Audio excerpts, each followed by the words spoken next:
Good morning, everyone. Good morning. Good morning. Good morning. Good morning. Dr. Jenkins, did you see my email? I did. I just sent it to you. Thank you so much. Mhm. I couldn't find it. No problem.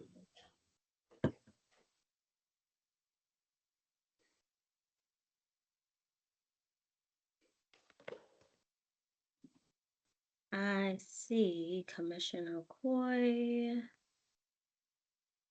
I don't want to wait too much longer. Commissioner Parker is here as well. I see Parker. I see Muhammad. Okay, we can get started. Good morning again. This is Committee Chair Chantal Roberts, and I'd like to welcome you to the September 17th, 2024 meeting of the Operations Committee. 15 minutes of the meeting. Like your sweater. Looks cozy. Hi, Commissioner. Could you mute yourself, please? Thank you. If you have not done so, please mute your phone. Anyone who does not mute their phone may be muted by the call moderator or removed from the call. Additionally, if you are not a board member or the CEO and her staff, please turn your video off. I will now read a roll call of the board to identify who is on the call. Please identify yourself first before speaking for the record. Commissioner Ames Messenger. Ames Messenger present. Commissioner Coy.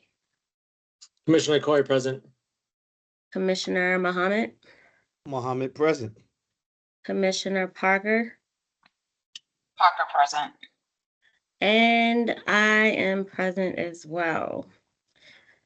Members of the public who would like to provide public comment to this committee can do so by signing up before 9:00 a.m. the Thursday before the meeting until 5:00 p.m. the Monday before the meeting date. Individuals or groups interested in providing comments to the committee may sign up one of three ways. 1, contact the board office at 443-642-2095 or visit the board office at 200 East North Avenue, room 406, or by emailing the board office at schoolboard@bcps.k12.md.us. Up to 5 individuals will be given the opportunity to provide comment to the Operations Committee. Speakers will be granted 3 minutes. All public comments should address operations-related materials, and sign-up will not be permitted on the day of the meeting. In addition, the chat function will not be operable during our meeting. If you have any follow-up questions or feedback and did not sign up in advance to provide them during the committee meeting, please sign up at schoolboard@bcps.k12.md.us, and the board office staff will be happy to provide you with a response. Good morning, everyone. We have a rather full agenda today. I ask that we all try to stick very close to the allotted presentation window. And without further ado, we can get started with our first presentation of the morning, the budget milestone calendar. Good morning, Vice Chair Roberts, Commissioners and City School Partners. I'm Good morning. Stephanie Fay, the Budget Director at City Schools. Nice to see you all. This will be super quick. We are here, fiscal 26, believe it or not. I know we just started the school year for school year 24-25, but our budget season kicks off in a few weeks. And just some quick highlights, you all have this milestone calendar. We're kicking off with enrollment adjustments in the next couple of weeks, beginning of October. The priority engagement sessions at the school level will start in mid-October, and they go for several months. They go through several different versions of their sessions. And then, we get our state projections from Maryland State in middle to end of January, and then we start the hard work where our budget tools open, the allocations go to schools, we have our budget collaboratives, we then go through the process of really approving all of the different budgets and working on the different information, and then we start our presentations back to the board level once all of the budgets are approved and in our system. So really quick overview. Any questions? Happy to take those at this time. Thank you so much for the overview. Are there any questions from the committee? Seeing none, thank you so much. Welcome. We can now transition to the AMP implementation update.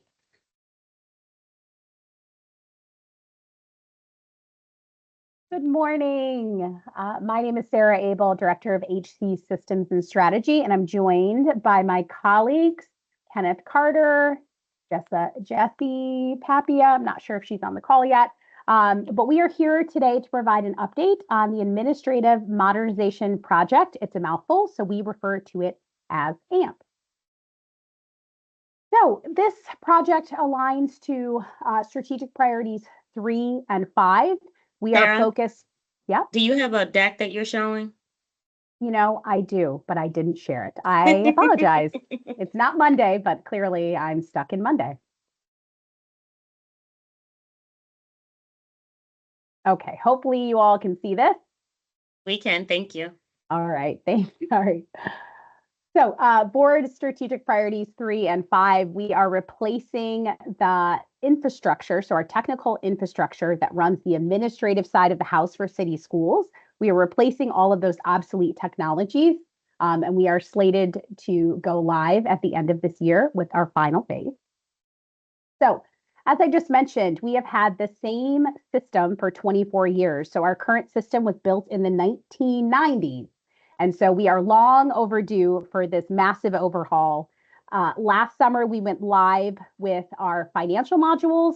And what we're speaking about today is everything related to human capital and our payroll systems. Our ultimate goal is to have a single source of truth. So we are integrating the systems. We are not relying on human beings to click buttons and download spreadsheets to move the work. We are going to let our technical systems do the work for us so we can be more efficient and effective in our jobs. So phase 1 of this process, and this is just a quick recap of where we've been. Phase 1 was Fusion Financials. That is currently live. This went live last July, and we are continuing to develop and support end users with everything related to the dollars and how we spend and track every single dollar that comes into and out of city schools. Phase 2 is our budget application, and so we are continuing to work on that. But as a part of our go live in December, we are going to be moving forward with our budget amendment app. And so the budget amendment application is how we move money. So we move money from one budget string to another budget string so schools and offices can create positions, buy pencils, do all of the things that they need to do to support our students. And so the budget application will be moving, the budget amendment application is moving forward. Phase 3, which is our performance management system, current state, that's OPMS. That's actually not current state because we just went live on the 11th. So Jesse will join us in a moment to talk a little bit about CHARM, our new performance management system. The big go live that we're really focused on right now is our core human capital management system. So core HCM Fusion, we go live December 14th. And so that relates to everything that touches employees from recruitment to retirement. That includes payroll, that includes time and attendance. So this is a large implementation and we are in those final stages. Go live is December 14th. Lastly, on the horizon, we have our learning management system. And so that will go live next July. Canvas and Kickup, we're really excited. We just completed the process with selecting them and we will begin development soon. So with that, Jesse, I'm hopeful, is on the call and can share a quick update on CHARM. Yes. Hi. Thanks, Sarah. Good morning, everybody. So I'm really excited to be able to tell you about CHARM, provide an update. And so as part of this larger rehaul, we have invested in a more modern platform for employee evaluations to be conducted. It has gone live. And so all of our school year 24-25 employee evaluation tasks, forms, important milestones will be completed in CHARM. And make sure that folks have access and have the ability to engage. And we're going to really leverage some of the more modern features that are going to help folks save time as they're engaging in evaluations, because we want more of that time, instead of be focused on clicking buttons or finding resources, to actually go into more reflective conversations and more meaningful feedback. And so this really began in terms of our go live as we were getting ready for Ops Institute back at the beginning of August, where we were able to provide an overview and initial kind of foundation setting and training for our school leaders.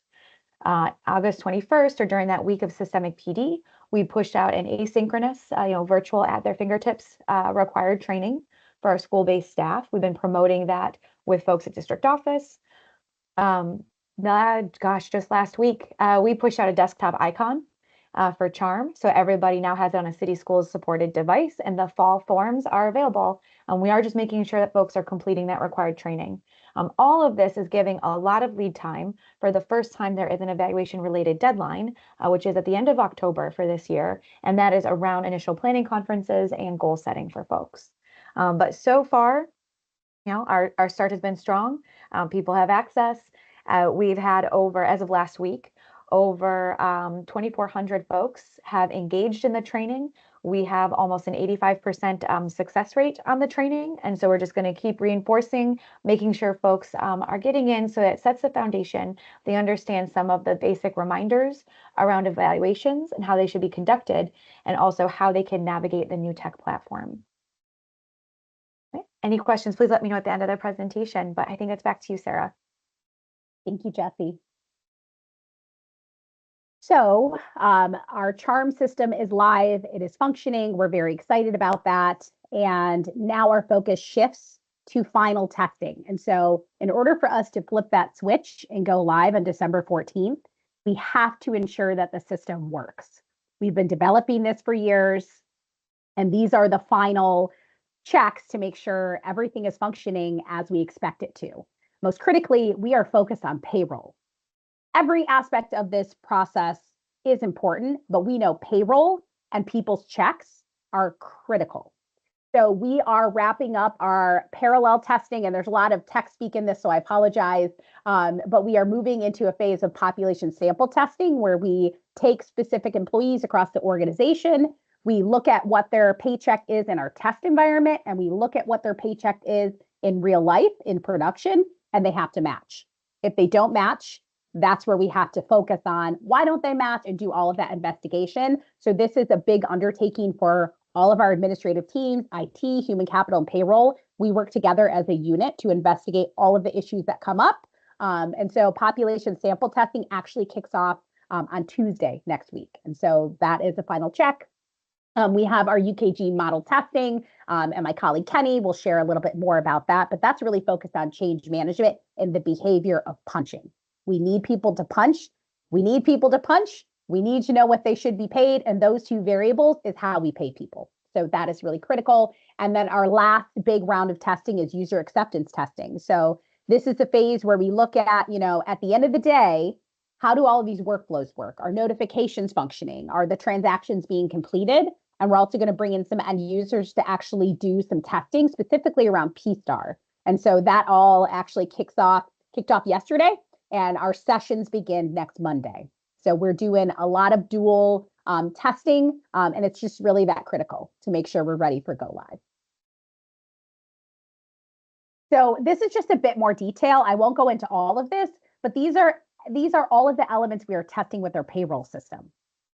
So we have to have confidence, 100%, that each of these different aspects of our payroll and time and attendance system and the integrations, because we're not relying on people. So those technical integrations have to be flowing. So data goes back and forth for us to say City Schools is ready to flip the switch and move to our new payroll system. So just wanted to make sure we shared that, because this is the work that is going to be commencing on Tuesday and will go through the end of October. And with that, I will pass it over to my colleague, Kenny Carter, to share a little bit about UKG model testing. Thank you, Sarah. Good morning, everybody. We have model testing is going to continue on with the remaining district offices starting September 23rd. With that said, I have to give you a little background. We started in the summer with 8 schools that were in summer programming, and we had 4 offices in central office that have been in model testing and continue on with model testing. We have also taken a select group of folks that we went where they are. I'm literally at the PD DC right now doing training for the maintenance folks. We've done it in person for transportation. We've done it virtually with everybody in FNS. So we're given extra attention to the folks that we feel like we know they're going to have extra questions, and they've had them, but we feel like they're comfortable and they're going to be ready to really move forward and help us in with especially not just model testing and the behavior part of it, but also with the population sample testing. As you can see, the schedule that's laid out, we will have CLN 1, 5, and 9. There's some special orgs that are going to do more with the population sample testing that Sarah spoke to. But the dates are laid out very strategically. They're at the start of the pay period so that, we can just make sure that the data is received and everybody understands that if they will click properly, we will have a very true reading of the system is definitely working the way we want it to work, and we can move forward successfully. Next slide, please. Perfect. So how is it working, and what do we do when we go from punching to practice to punch to pay? Well, as we lay it out in the practice system, pretty much everything is going to be exactly like it is when we get to December. So everything that folks are doing now, when we get to December, there's very little change at all. And by the time we get to December for go live, everything that everybody's done in the practice instance, they won't even know the difference that we're in an actual live environment, because they have created habits over the course of the months that they've been in model testing, and everything is just as it's supposed to be. The biggest thing when you go to the bottom of this slide, approvers approve, reject, time off. That's when it's going to be the biggest difference that folks are going to see. But as we're telling them in training, the thing that is so transparent in this system is that nobody in the entire district can have anything happen to their pay sheet that they don't know about. And so you could just see the excitement in folks' face when we talk to them and we explain how the training work and how the system works. The transparency part of it makes everybody super excited, because everybody wants to be paid on time and fairly. Next slide, please. And then communication is the key to success in everything.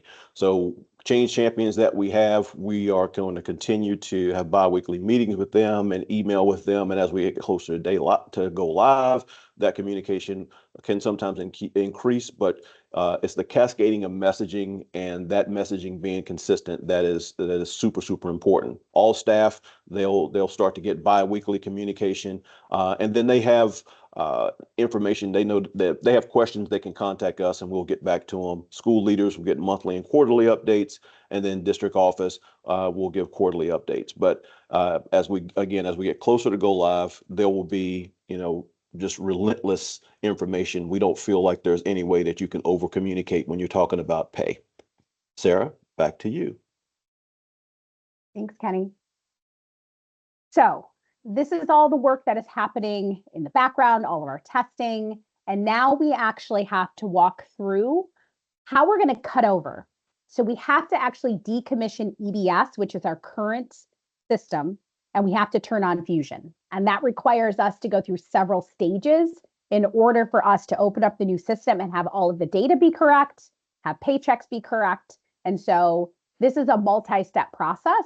And, today kind of marks the end of the high-level communications with all leadership in this organization. So after today, we've met with every single central office department. We've met with all principals, all school leaders. We're doing individual outreach. And so this cutover that I'm going to walk you through very briefly, this information has already gone out across the district. And now we are just focused on supporting end users to make sure we hit these important deadlines.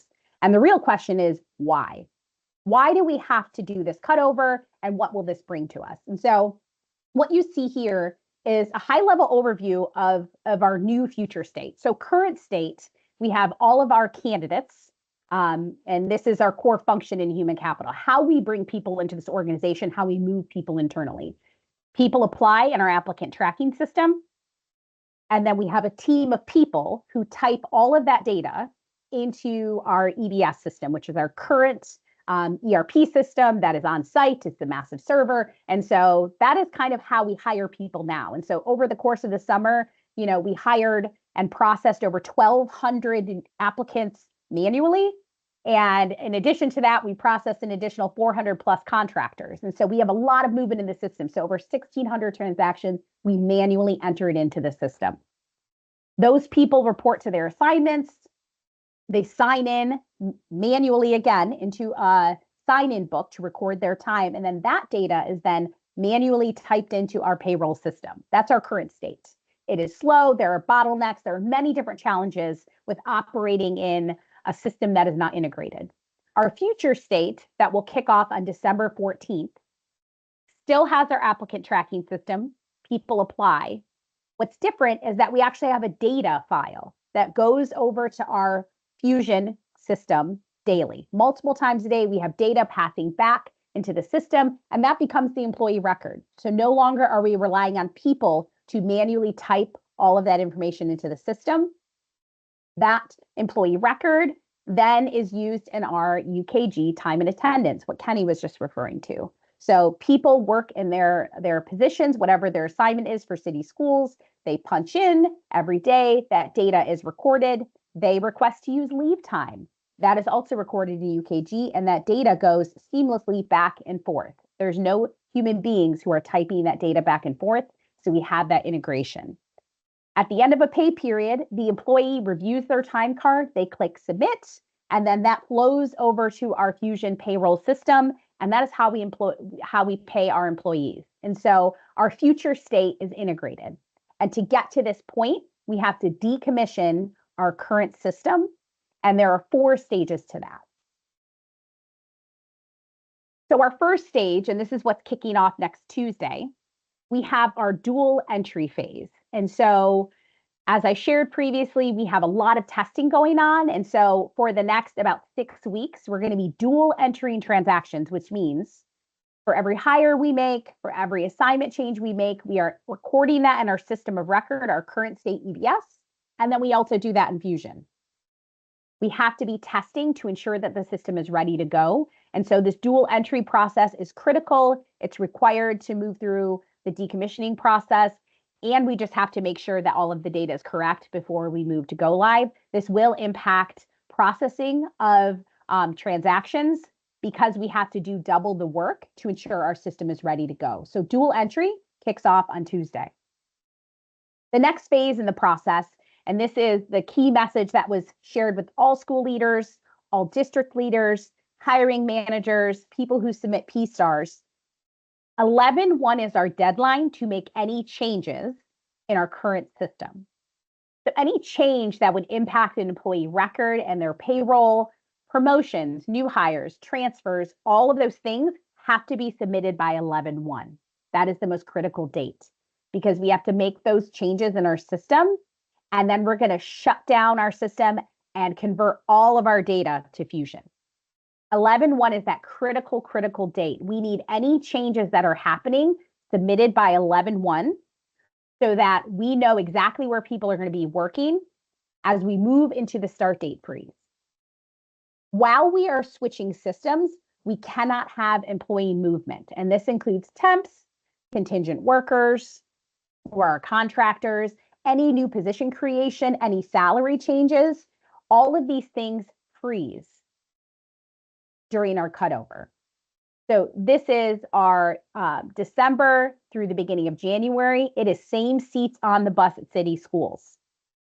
We need all changes in by 11/1, and then we move into the start date freeze because we have to move all of the data and open up our new system. Our new system opens on December 14th. And then the first day for all new hires, all employee movement is going to be Monday, January 13th. That's when our system fully opens and people can move, people can transfer, we can have all of our new employees starting. The one thing to call out specifically is that during this process, it is just a freeze on starting. It is not a freeze on interviewing. So hiring managers, offices, principals can interview candidates. They can do background checks. They can do reference checks. They can submit all the paperwork to say, this is my candidate I want to hire.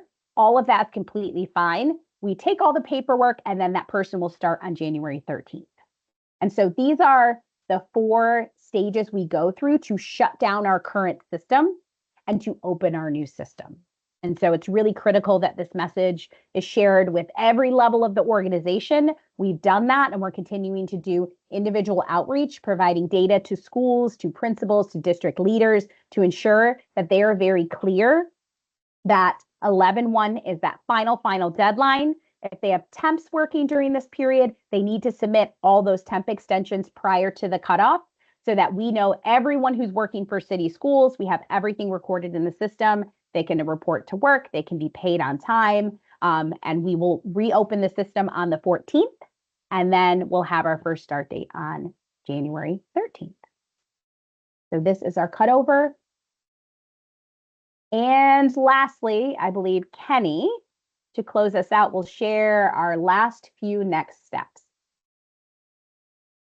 Or he may have gone back to training. So we are going to finish our rounds of systems testing, as I shared before. Sorry, Kenny, I stole your thunder.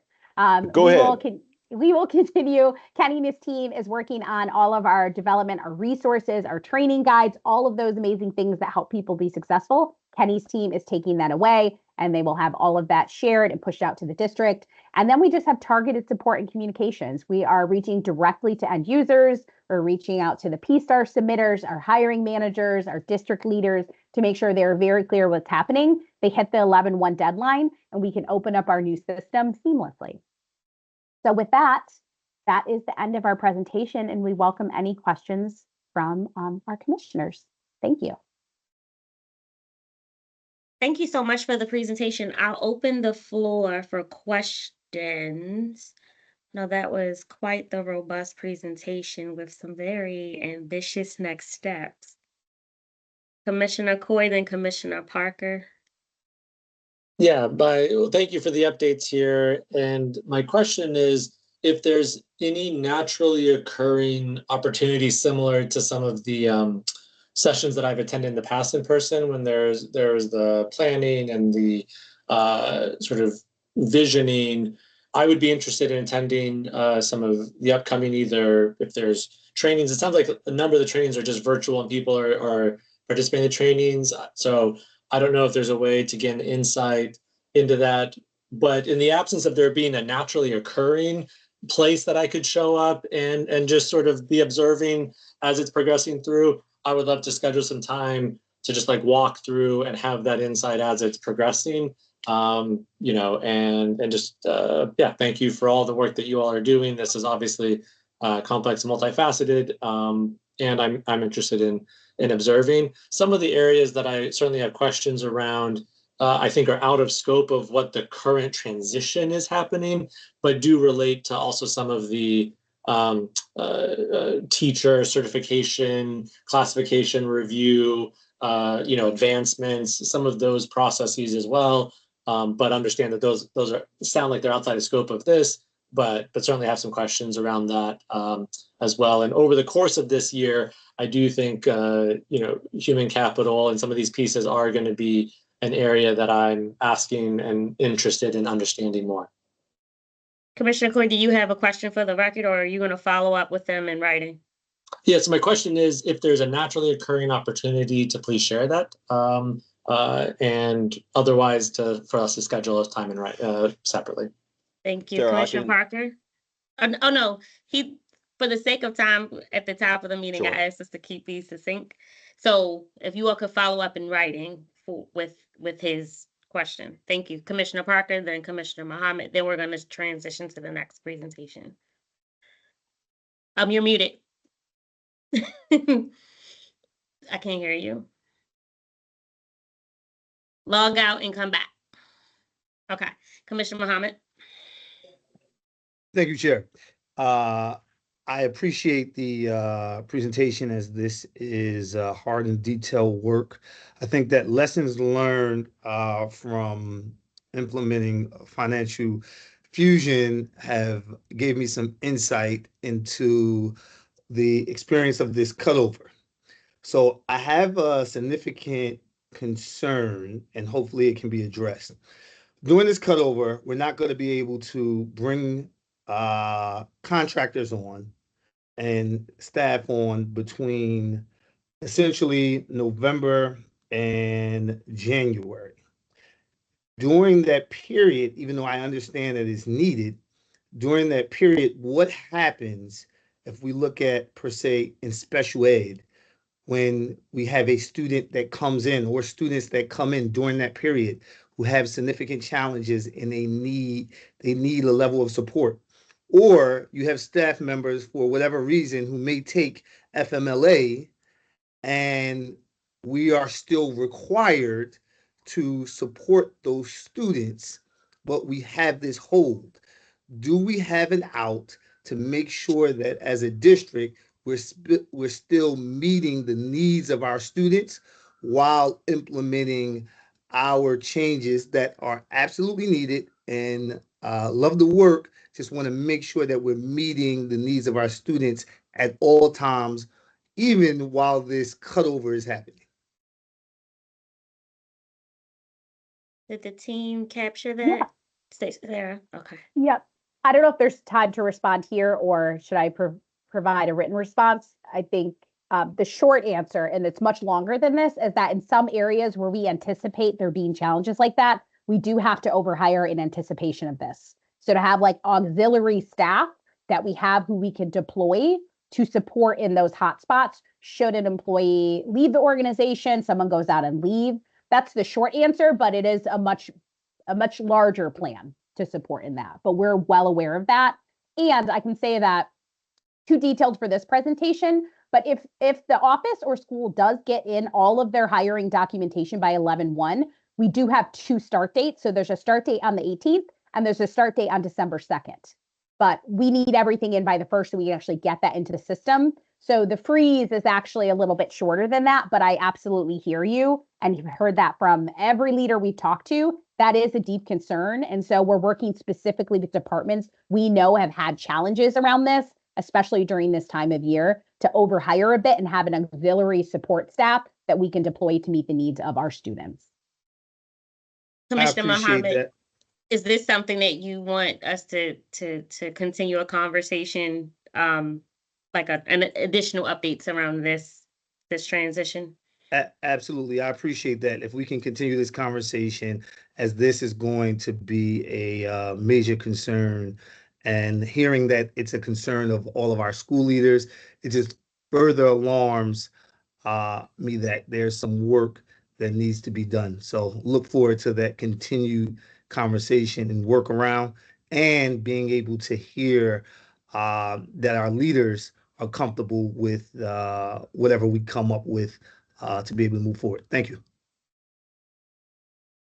Thank you all for the presentation. We can transition to the next presentation, the Supplemental Appropriation University Partnership Support, University Partner Supported Health Suites.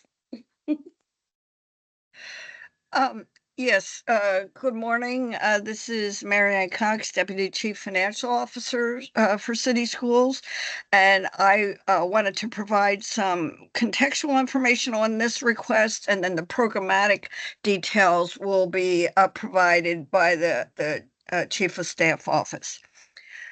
This is a supplemental appropriation where we are asking the board's permission to use money that would be set aside in the FY 2024 assigned fund balance for this matter, which is related to the amounts owed and unpaid to city schools by the Baltimore City Health Department for certain nursing services in 2025. It's my understanding that the nursing services relate to the health suites, and I believe that Kim Coleman is going to provide the programmatic information on that. I just wanted to bring to your attention that we are asking board approval to expend these amounts, which would be held in assigned fund balance. The CEO, as the board's designee, has the authority to place items in assigned fund balance, but when we want to use those funds, we come to the board for approval. So as you can see here, this amount of assigned fund balance that we would be asking to use is $2,370,700. So we will be pulling that from the money set aside in assigned fund balance as we close the books for 2024. And there's a little bit of narrative there regarding how we wanted to spend these monies on health suites through the partners, through the nursing service partners. So, okay, here is the support documentation, the programmatic support documentation for this particular request. And, you know, it's available on the website for anyone to review should they prefer. And also, Kim Coleman is available to offer any additional information if someone should have a question. So, Yep. I'm happy to talk through it if anyone would like an overview, or I could just address questions if that's preferred. I'm sorry, for a matter of record, who is that? Kim Coleman, Special Thank Assistant to the you. Chief of Staff. Thank you. I'll open the floor for questions from the committee. Commissioner Coy? Yes, my question is relating to the degree of concern and the risk of not receiving these funds from the city. They are certainly long overdue, as you all note here, but curious if you would have thoughts to express and share here on the level of concern we should have about these not being paid versus just being delayed in payment. It is my understanding that City Schools is actively engaging in communications with the health department. And I believe that, you know, they are to provide a response to, you know, these type of items. They see them just as we do. And I believe that there may have been a question about the interpretation of the cost per school, per health suite. And we are working with the health department to resolve that. And I would just add, this is, can I just add, this is Allison Perkins Cohen, Chief of Staff. We have, Commissioner Coy, it's a good question. We've been meeting with them. We had another meeting yesterday. I'm hoping that we're nearing agreement to get paid, not just for this year, but the prior years. So I'm hoping we're getting to a better place based on yesterday's meeting, but appreciate the concern, and then we share it too, that we need to make sure that we do get actually paid for the services that that students are receiving. Chief Doherty, were you going to offer remarks as well? Thank you, Vice Chair. Chris Doherty, CFO. Now that the Chief of Staff has weighed in, I have nothing to add to hers. I was going to make very similar comments. Thank you. Thank you, ma'am. Commissioner Coy, thank you for elevating that and level setting us. Any additional remarks from the committee? Seeing none, thank you so much. Thank you. Thank you, Marianne. We can now transition to the capital improvement program. Will we be combining the CIP and the CMP presentations? Are we just going to run concurrent? They'll be separate, yes. Oh, okay. Good morning. Good morning. Let me share my screen. All right, my name is Maureen Gershberg. I'm the Director of Strategy and Facilities Planning, and today we'll be going over the FY26 Capital Improvement Program requests, as well as giving a major projects update. This aligns with Board Priority 3. And historically, this presentation has focused specifically on CIP funding. So while we will go over that specifically, we'll also go over the larger capital funding landscape.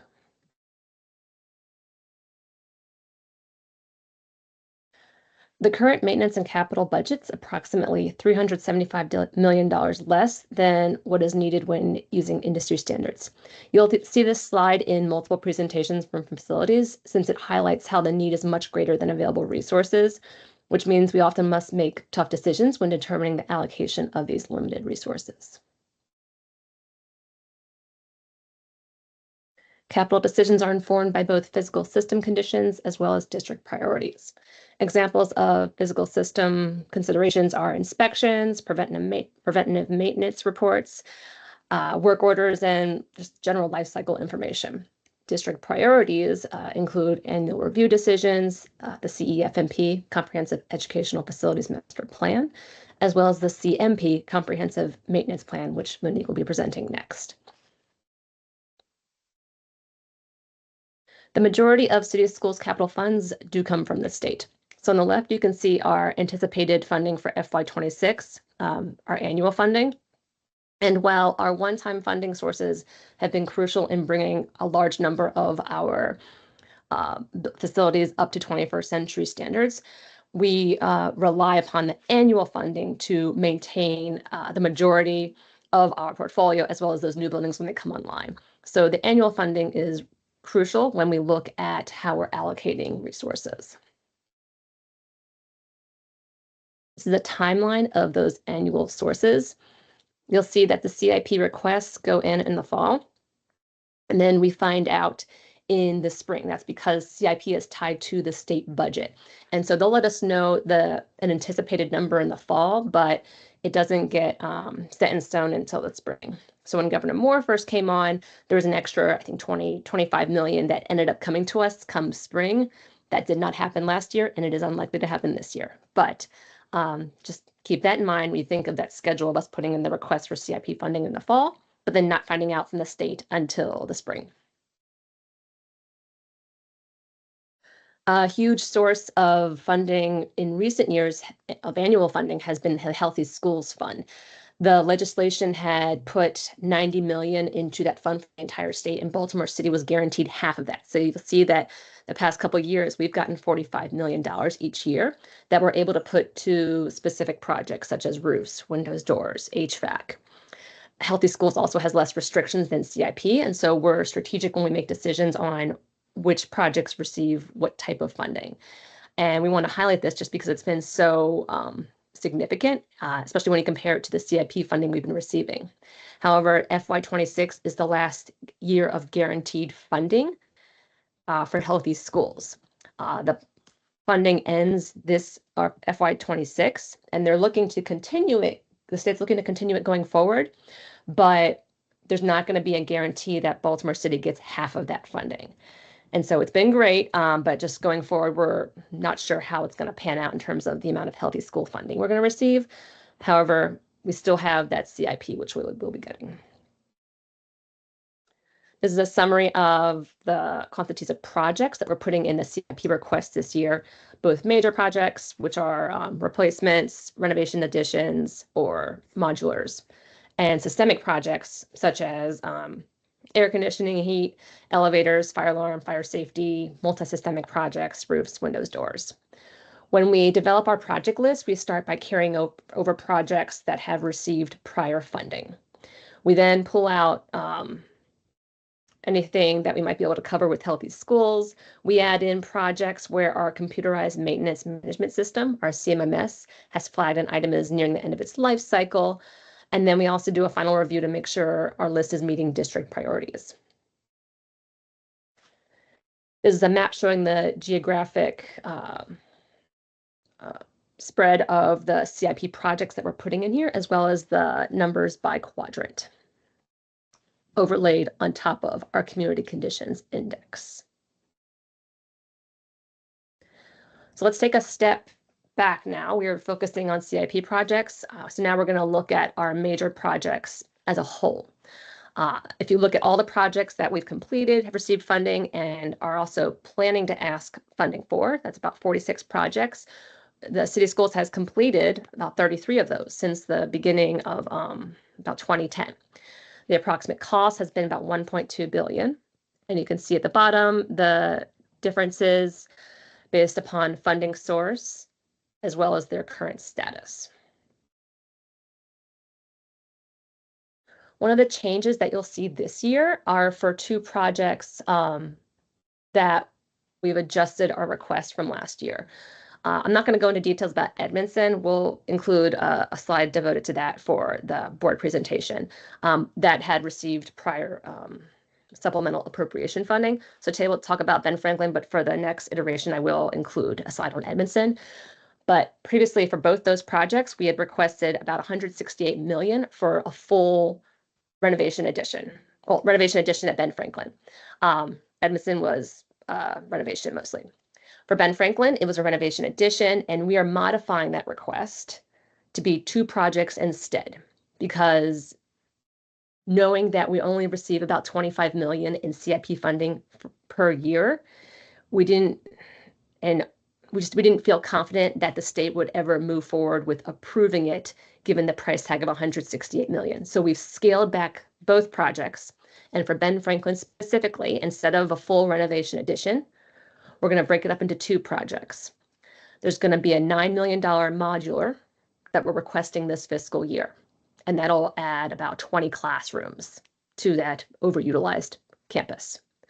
And then in out years, we'll request a multisystemic project with some academic improvements, and that'll have a price tag of about 25 million, and we'll request multiple years of funding for that project. So this year, it's just the modular, and then in the out years, we'll have that additional component, which will update some of the systems such as fire safety, an elevator replacement, HVAC, windows, doors, locker room upgrades, adding an addition to the gym. So that is a high school sized gym. Right now it's severely undersized. We would renovate the cafeteria to help right size that as well. We do CTE upgrades and then a breezeway between the modular and main building, as well as a secure vestibule. So again, the big transition is going from a full renovation addition, downgrading it just because we know realistically the funding, it wasn't going to happen. So let's go through all of our major projects now and when they're opening. Burley is slated to open this coming summer as a replacement building. The program is currently located in Thurgood Marshall. Marie G. Faring has 2 projects happening. They have the Early Learning Annex, which is the red rectangle, and then they have a 2-story 20 classroom modular in blue. The annex comes online this coming summer, and the annex and the modular is approximately January 26. Northeast houses the Vanguard program, and they are currently in swing at the Thurgood Marshall building. Their renovated building will be open January 26. Another addition to this year's CIP request is a modular for Lakeland, who has been overcrowded for many years. And so this will help address their overcrowding. It will be a 20 classroom modular on their site, replacing the existing 10 classroom modular. Frederick Douglass campus, which will house Frederick Douglass and Joseph Briscoe, will open August 26. That's part of the 21st Century Buildings program. Commodore John Rogers, also 21st Century funds. That'll open January 27. They're currently in swing at the Southeast building. Armistead Gardens, significant overcrowding, specifically because of the Latino population. That'll open August 27.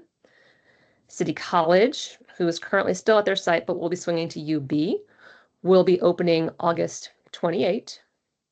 City Springs, that one's a little more complicated. City Springs building is across the street from the vacant Lombard building.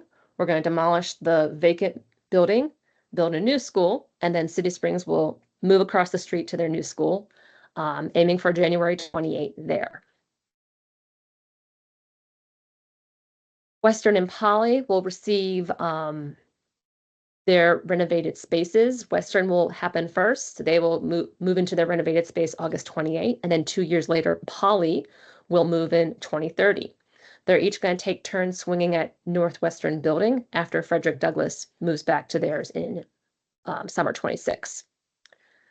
For Ben Franklin, as I said, we've shifted the project, and so at the end of all those pieces, at the modular, the multiple years of funding and projects will be completed, anticipated August 2032, and for Edmondson, January 2032.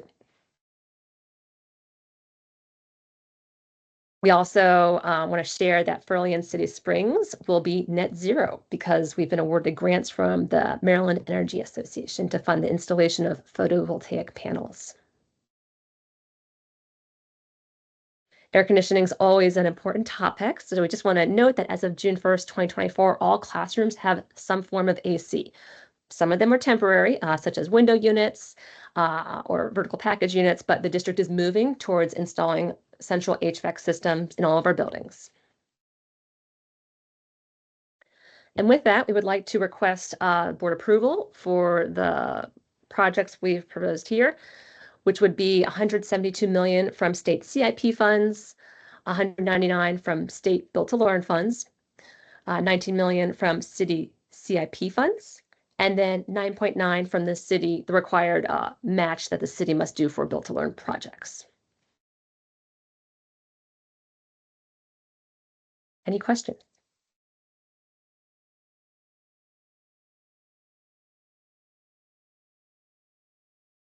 Thank you for the presentation. I'm sorry, I had to plug up my computer. I'll open the floor for questions from the committee. Commissioner Parker? Can you hear me? Yes. Great. I'm sorry. Thank you for your presentation. One of my questions, do we have to reserve funds for the swing schools? I know the schools that we're using as swings are kind of older schools as well. Are they in pretty decent upkeep, and is there any funding needed to keep them up since we are using them regularly now? Yeah, so I will let Cindy reply to that, but we have received significant funding from supplemental appropriations to bring those spaces up to where they need to be. I'm thinking specifically of the Northwestern building. But Cindy, do you want to talk about the funding for swing space? Yeah, so Cindy Smith, I'm the Executive Director for Facilities Planning, Design, and Construction. One of the board actions that was taken, it was either around March or April, was to approve a supplemental appropriation funding for some of our swing spaces, as well as some of the gap that we have in the funds for between Built to Learn and how much City College and Poly and Western are going to cost. Though technically money in swing space isn't capital eligible, so it had to come from a different source than the capital improvement program money. Thank you. Welcome. Any additional, I don't see any other hands. Okay. Thank you so much. Are we transitioning to you, Cindy? No? Okay. Well, we are transitioning to You got Monique for this next one, I believe, so not me. Okay. Good morning, Monique. Good morning, Commissioner Roberts. Okay, I'm going to get through this pretty quickly. So, good morning, everyone. My name is Monique Rumo. I'm the Executive Director of Operations, here to present the Comprehensive Maintenance Plan.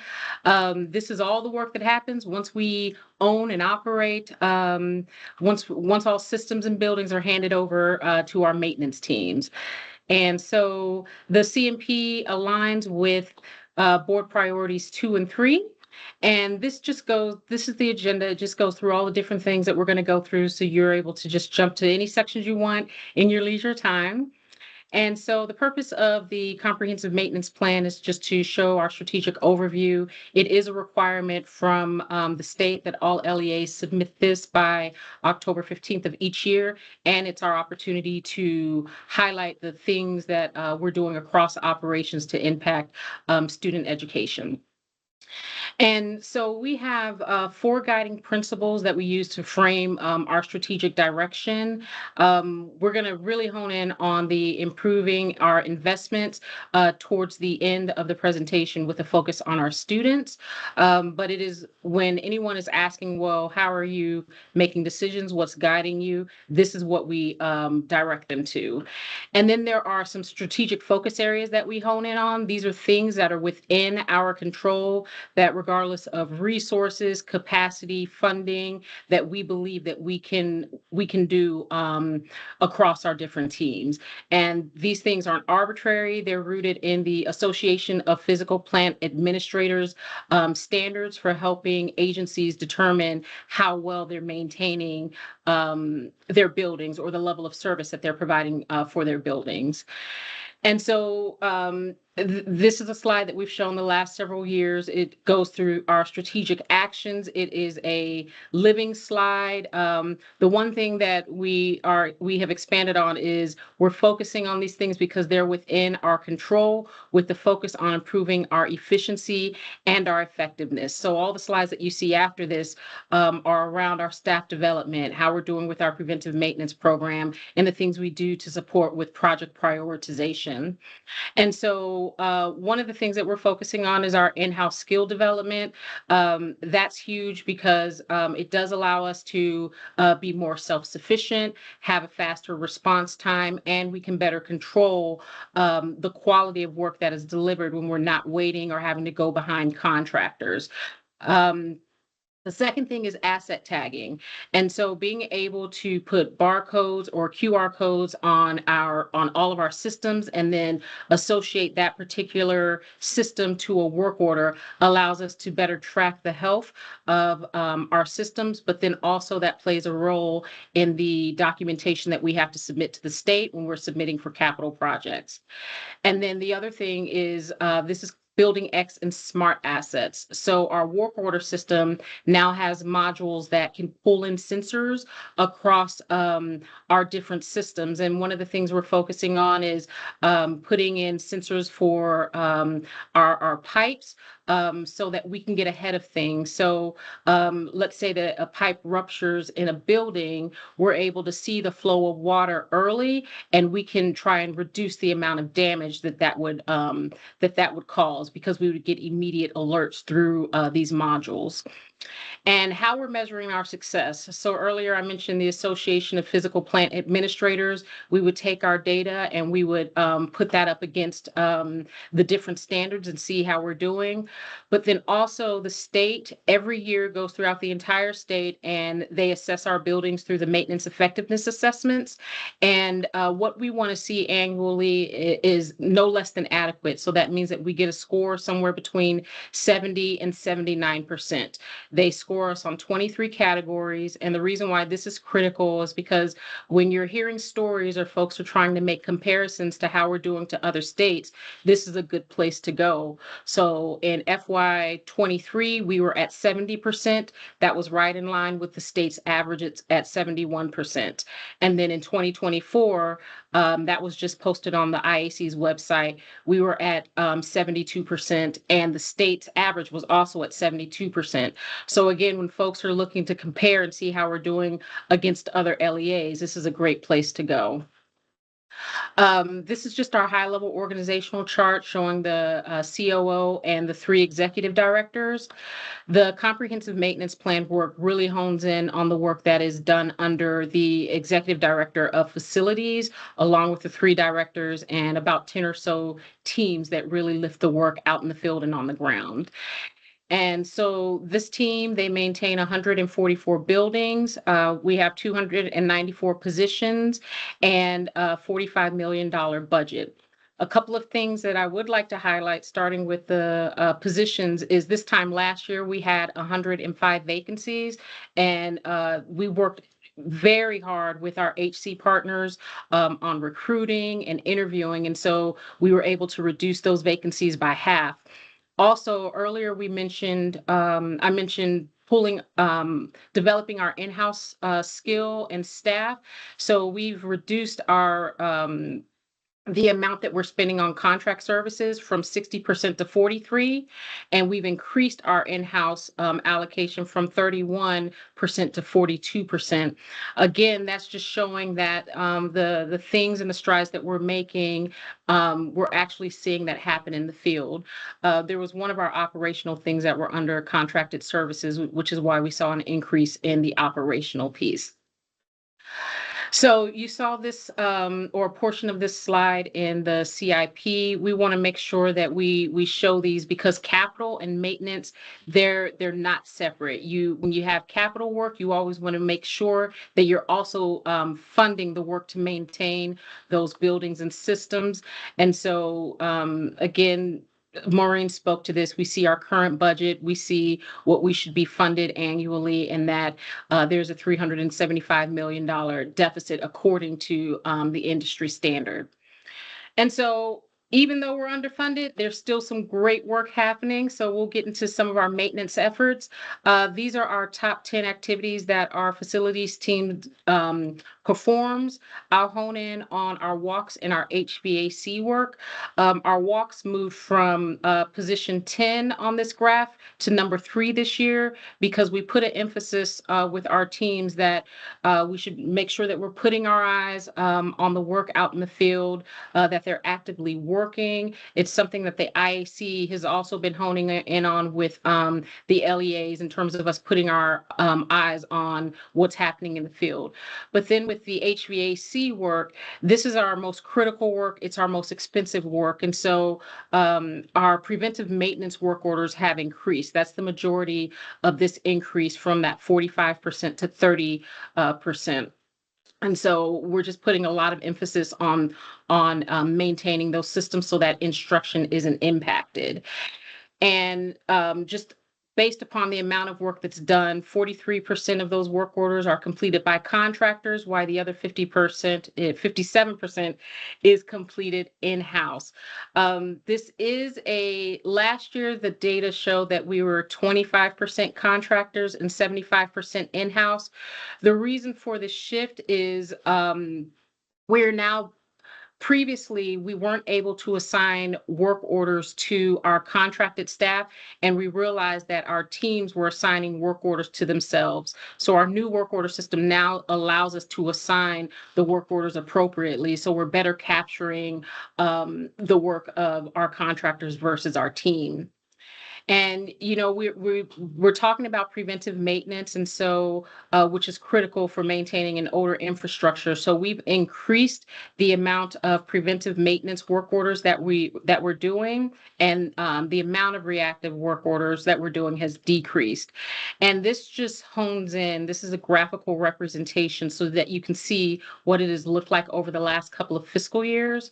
So in FY22, we were at 22% with our preventive maintenance. And then in FY23, we went to 45%. And now in FY24, we're at 53%, which is what we want to see. And industry standard says we should be somewhere between 75 and 100%. But our work order system allows us to see how we're performing against our peers who are also using this work order system. So the top 20 folks, 20% of school systems, K-12 users, 47% of their work orders are preventive maintenance. And then the top 10 users, 67%. So you can see the best of the best aren't even in that green section. So when we're looking and we're setting goals and we're looking at how can we improve, we're trying to be within that range between that 20 and 10%. So as long as we're moving towards closer to that 10%, we're in a good place. And so what does all of that mean? We focus in on our preventive maintenance efforts because it is important that when you aren't sufficiently funded and you have an aging system, that you have an intensive PM program. And so again, we've increased the amount of preventive work that we're doing across the district. And what that means is that we are moving in a more proactive state, which is what we want to see. There's an industry standard, and this is also one of the categories that we're scored on by the state, what percentage of your work orders are closed within 30 days. And so we're at 83%. And our peer median, they're at 82%. So that's a great thing. I will say last year, if you looked at that presentation, that we were at 93%. That changes in what we did with the HVAC. So when we're talking about improving efficiency and effectiveness, there's only so far that you can go with that with your capacity and resources before you start to negatively impact other areas of your work. And so this is one area where we'd be paying attention. How much can we change in terms of generating our PM work orders before we start to impact our ability to close those work orders? So this next piece, we have aging systems, and that is why, again, the preventive maintenance program is important. And what I want to call out here is that last year for our boilers, give me a second, I just had that here. For our boilers, we had 17 boilers that were beyond their life cycle. We come into this fiscal year and we had 7 more systems, 7 more boilers go beyond their life cycle. The same for roofs. I'll just call that one out. We were at 47 last year and we had 10 more roofs go beyond their life cycle. Again, it's important that we're maintaining these well because we don't have the funding to replace them like we'd want to. But that is where the capital improvement program and the funds that we get through Healthy Schools funds, when we're looking at these systems, we look at the systemic projects and how we can group them all together in order to be able to fund the replacement of these systems through our capital program. I will call out chillers because chillers, it was at 12 last year. And so this year we're at 11. So we did at least get one of those projects done. Now, on to some feel-good stuff. So last year we introduced this career mapping in last year's CMP, and what we want to hone in on is our intern and apprentice program. So what you see is if you look at building automation, we actually grew in that area. We did not offer building automation for our students, but we were able to offer all the blue checks plus building automation. You see our interns in the program for this year, and then our apprentices at the bottom. And basically, we went from 21 students in our program last year to 38. 14 of those 38 are CTE students. And I believe we actually doubled the number of CTE students this year from 7 to 14. Right there at the bottom where we talk about permanent hires. So from our CTE students who completed the program this past summer, we have hired 4 of them permanently. We also hired a student from YouthWorks. He's working with transportation as a mechanic, and there has been an offer made to our student who came through building automation. So that is worth celebrating. And that is the end of our CMP presentation for this year. Any questions?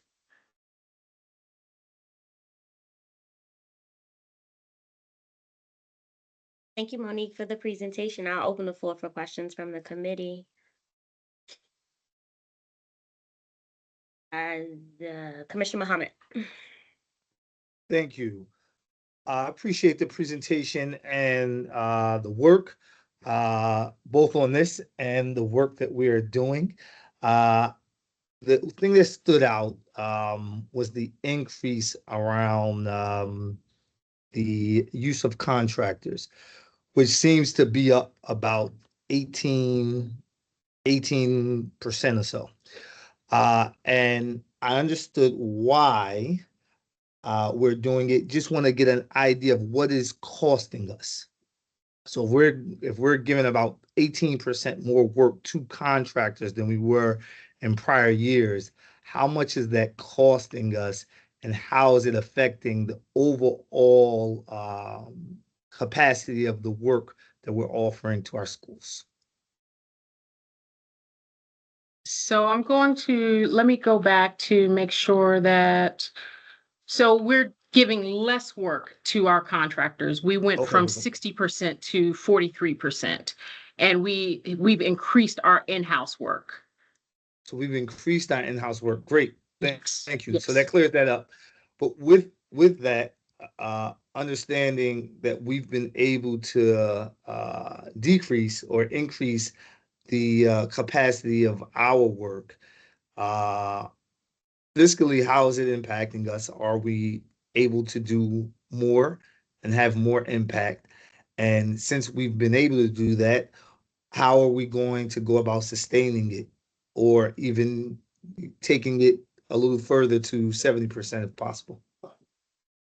We've been able to pull in the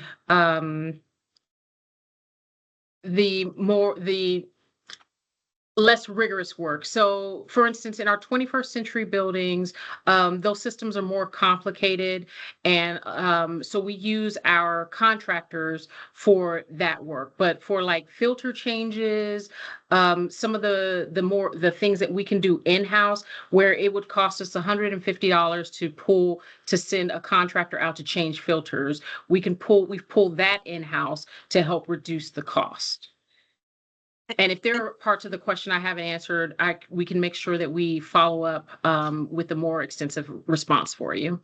And Monique, if I can just answer, so Mhm. Lynette Washington, Chief Operating Officer, I think that one of the parts that's also important to say is that there is going to be contractors work that will always happen because the specialized labor force compensation is higher than what some of our team members make here for the district, right? Higher than some of our directors.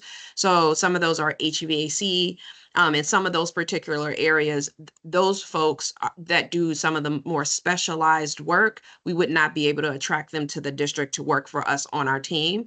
So there is a percentage of the work, elevators, that's another very specialized body of work. There's a percentage of the work that will always be contractual work.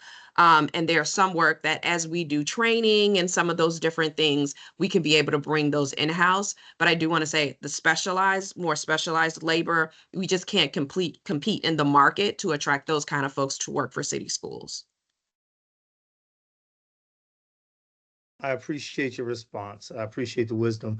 I think it'll be helpful, and I don't need this as a response, but in future years, being able to understand clearly where we're spending money with contractors, looking at the sectors that we're spending money and looking at others that we own completely ourselves, and we only use contractors when needed and why. But I appreciate it, and I also want to highlight the great work that you guys are doing with our students and making sure they continue to be a part of our community. So thank you. Any additional questions for the CMP? Seeing no hands, thank you so much for the presentation. Are there any questions related to this week's compliance reports? Item 301, policy DBCA, long range financial planning. Item number 3.02, compliance report, policy DCB, debt management. And 3.03, policy GBM, temporary employment. Commissioner Coy. Yeah, I do have a few questions, and maybe I'll start with sort of the shortest one. The debt management report, compliance report for DCB. My question was relating to the recent changes. I'll say recent changes. The past 3 or 4 years certainly have had different interest rates than the prior decade or so, and I'm curious how that impacts the items being discussed here in debt management and debt servicing. Obviously, it doesn't impact the state limits that are sort of outlined, but curious what implications that has. Yes, Commissioner, this is Mary Ann Cox. I'd like to respond to your inquiry.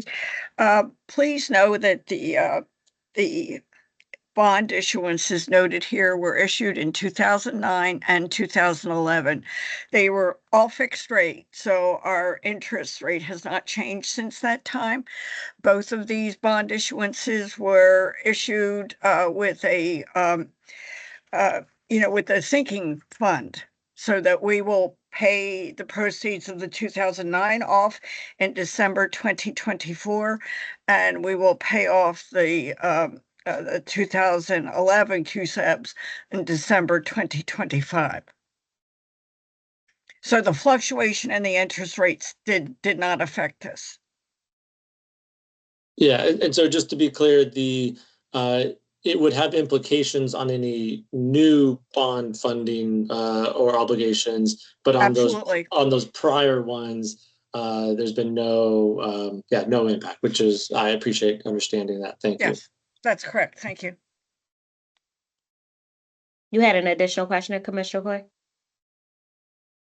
Yes, but I guess maybe if anybody else has a question on that compliance report first, I'm happy to.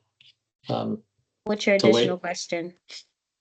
I don't have any additional questions on that one, but I can move on to another compliance report. I put them all on the table. That's why I'm asking. I read them all. Yeah, well, so I guess if nobody has an additional question on that one, I'm happy to, Commissioner Coy, please offer your question. Okay, so in terms of the, looking at some of the blueprint for funding and now I'm looking at long range DBCA report on long range financial planning. As it sort of identifies in the challenges, I would just like to understand a little bit more, about some of the level of concern that you all are feeling about the, it says some of the challenges is the legislative appropriations and any economic downturns or other items that could impact what is being projected here. I would love to just understand a little more voiceover on some of that challenge or concern. And specifically, I guess, relating to the board will be adopting a legislative policy for this upcoming legislative session and wanting to have a sense for your recommendations or the degree to which we should prioritize certain types of board priorities. Thanks for the question, Commissioner. I'm Sandy Jacobs. I'm the district's Blueprint Implementation Coordinator. As we mentioned in DBCA and as you've heard in other presentations, if the legislature sticks to the pattern that is laid out in the blueprint legislation, we would continue to see increased funds. But, not looking too far into the tea leaves, seeing comments that the governor has made recently, and other things we know about the availability of funds going forward, as you said, there's reason for caution, and we certainly aren't counting any of those chickens before they hatch. It does very much seem like we'll have to see, what each legislative session brings in terms of appropriations. What we don't know is whether the governor and the Accountability and Implementation Board are planning to come to the legislative session with, a specific set of things that perhaps they would slow the implementation of and therefore correspondingly slow those funding streams, or whether they are going to, come with just sort of looking to sort of nip around the edges for ways that would slow down funding. For example, they slowed down the Tier 2 pre-K funding last year, right, in a way that didn't impact most districts, but did impact us where we're already serving some of those students. So I think, partly we are in a little bit of a wait and see what's going to get proposed by the governor's office. But I think the key thing, we are very, very focused, and we benefit more heavily on the concentration of poverty funding and than many other districts do. And so staying focused on the funding streams, I think that may not be as much, sort of across the state beneficial. We are farther ahead in our pre-K. We're certainly more have many more schools benefiting from the CPG funding. So keeping our eyes on making sure that those don't take hits in ways that may feel like are evenly spread across the state, but in fact really aren't. I think that's what we are most, cautious about as we look forward to the next legislative session. And on this question about the concentrations of poverty, are there there was discussions previously about alternative methodologies that would be better representative of actual concentrations of poverty. Any possibility for progress on that, or are we sort of feeling like we're trying to just preserve what is there and not sort of make it more accurate, I guess, to lack a better word for that? Yeah, so we were very pleasantly surprised that in the very end of the legislative session last year, as part of the Governor's Enough Act, they did sort of resurrect the neighborhood indicators of poverty and given the Governor's Office of Children the mandate now to study what is feasible under neighborhood indicators of poverty, sort of not wanting to go forward with the study of that MSDE had done, but certainly keeping the idea of it alive. We've had some conversations with the Governor's Office of Children around that. They, I think, understand how the undercounting impacts districts like Baltimore City. I think more than anything, it's going to come down to the price tag. So we think the interest in better counting is still there, but whether there'll be comfort, with attaching the price tag to it remains to be seen. But it is very much alive at this moment, which is good news. I actually have a question related to policy GBM. Having this line of sight into the capacity we utilize temporary employees to support our school-based staff. I'd be interested, how do we use this information from a price point, from a capacity perspective, in supporting school leaders do their look ahead for budget planning for the upcoming school years? I know it's something that oftentimes is raised at the board level is around school leaders feeling a pressure to sunset employees because of the fickle nature of funding. So year over year, how are we looking at our use of temporary employees? And while supportive in our school spaces, it's also disruptive when our school leaders can't maintain them because of financial constraints. So how are we as a system looking at that?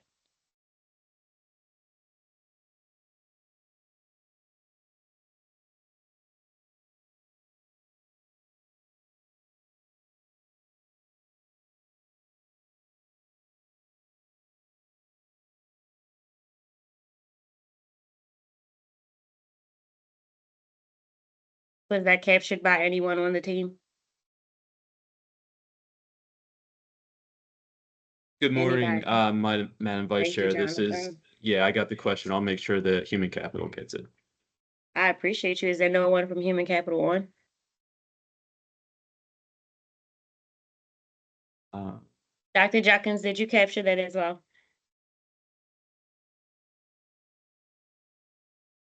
Are we the only ones that drank coffee this morning, friends? We can make sure we get it to them. I don't see anybody from Human Yes. Capital on. I apologize. I could not get off mute. Yes, we have it as well. Thank you. Thank you so much. Commissioner Mohammed.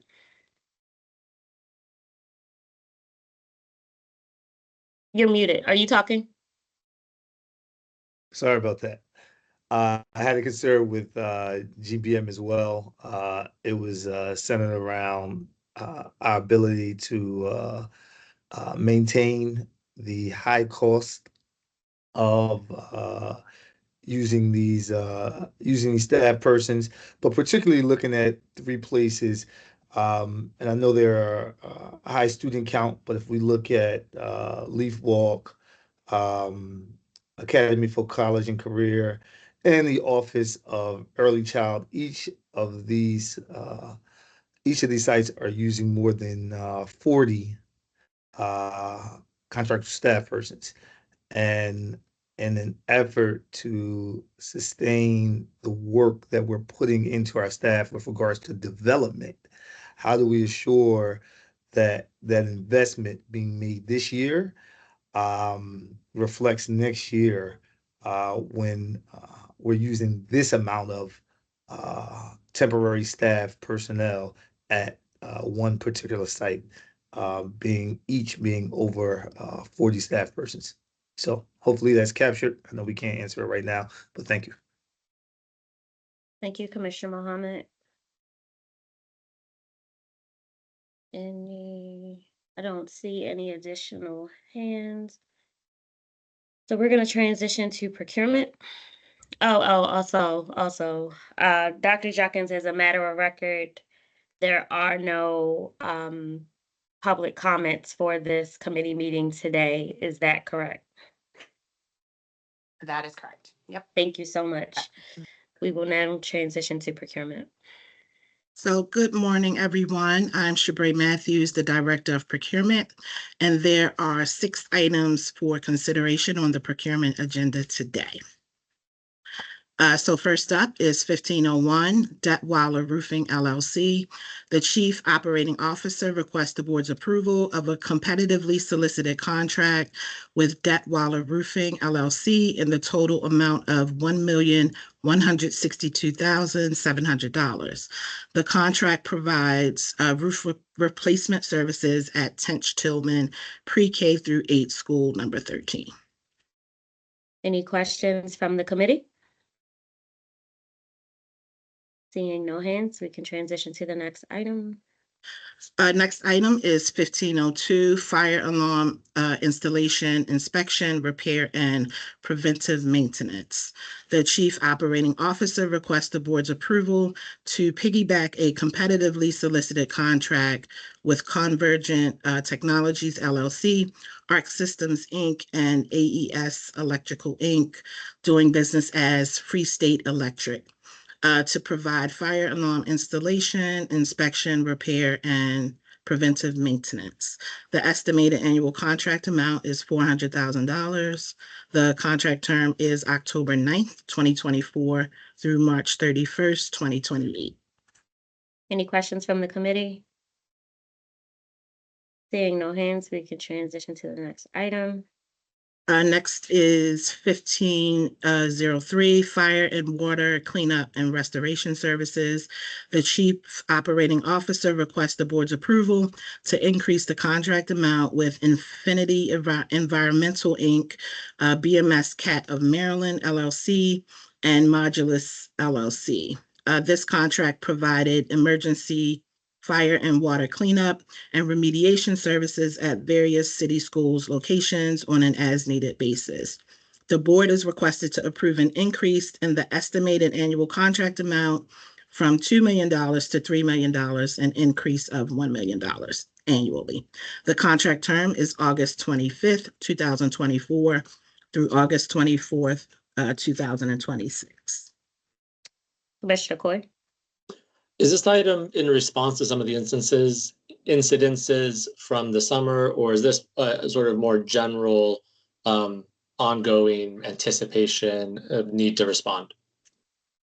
Thank you, Commissioner Coy. Hello, everyone. My name is Maurice Gaskin. I'm the Interim Executive Director of Facilities. And yes, Commissioner, this contract is around not just the events that occurred over the summer, but in response to any of our risk management items that we may have for city schools. Thank you. Any additional questions? Commissioner Parker. Good morning. Thank you again. As a new commissioner, my question is, and I'll get with Vice Chair offline, but am I to assume that these were projected spending items that are captured in our current budget? So those items are based on historical information, and yes, it's projected, and then give us a cushion because we might have a major event that can cost up to 7 figures and everything. So that's why the amount increase is high. Yeah, I just want to make sure that you understand the question, and Vice Chair Roberts. What I'm saying is if we approve these expenditures, this is technically money that we already thought we were going to spend. Is that, or is it, or no, this is money that is different than what was captured in the fiscal year 2025 budget? Do you understand the question, Maurice? Yes. For me to give a more comprehensive detail information, I will have to come back and circle back around and respond how that interacts with our budget, because I think Courtney just jumped on. He could probably give me an assist on how that actually works overall with this specific cost stream. Thank you, Courtney.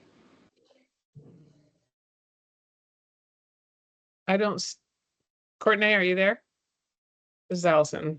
So when departments, oh, go ahead, Courtney. Can you guys hear me now? Yes. Yes. Okay, sorry. I think I understand the question, and just to assist what I was going to say is that these items, when they come up in the board letters, are generally items that have already been budgeted as part of that fiscal year's budget. So if it's something you're not going to, by approving the procurement, you're not approving in addition to the budget. Anything that comes in that form would be like a supplemental appropriation, like the one we did earlier for nursing. So it'd be a specific supplemental appropriation that specifies that we're going to be adding to the budget. So approving the procurement doesn't mean that you're approving like an overspend or a change in the budget plan from what was initially done. Thank you. Did that answer your question, Commissioner Parker? Yes, thank you. Okay, thank you. Thank you, Courtney. Thank you, Maurice. Shabari, we can transition to the next item. Okay, the next item is 1504, IG Burton and Company, Inc. The Chief Operating Officer requests the board's approval of a contract with IG Burton and Company, Inc. Through Bluebird Corporation to provide school buses and school bus repair services to the Office of People Transportation. The estimated total contract amount is $1,540,100. $1,540,100. The contract term is October 9th, 2024 through August 15th, 2025. Any questions from the committee? Seeing no hands, we can transition to the next item. Okay, next item is 1801, Ice Miller LLP. The Chief Legal Officer requests the board's approval to increase the contract amount with outside counsel at Ice Miller LLP to continue to provide legal representation in litigation matters pending in the Circuit Court for Baltimore City, including Giovanni Patterson versus Baltimore City Board of School Commissioners. This second amendment proposes to increase the contract amount from $350,000 to $650,000, an increase of $300,000. In addition, the second amendment proposes to extend the contract term to June 30th, 2025. Any questions by the committee? Seeing no hands, we can transition to the last item. Yep, last item is 1901, body-worn camera, the body-worn camera program with Axon Enterprise, Inc. The Chief of Schools requests the board's approval to contract with Axon Enterprise, Inc. to provide body-worn cameras and related services to the Baltimore City School Police. The estimated total contract amount is $1,113,255.93. The contract term is September 25th, 2024 through December 20th, 2027 with 2 one-year renewal options. Any questions from the committee? Seeing none, I think that is it for our procurement review today. Thank you so much, Shabari. You're welcome. Thank you. Thank you all for attending today's committee meeting. This is officially end of the meeting, end of call. You will have a great day. Thank you. Thank you. Thank you. Have a great day.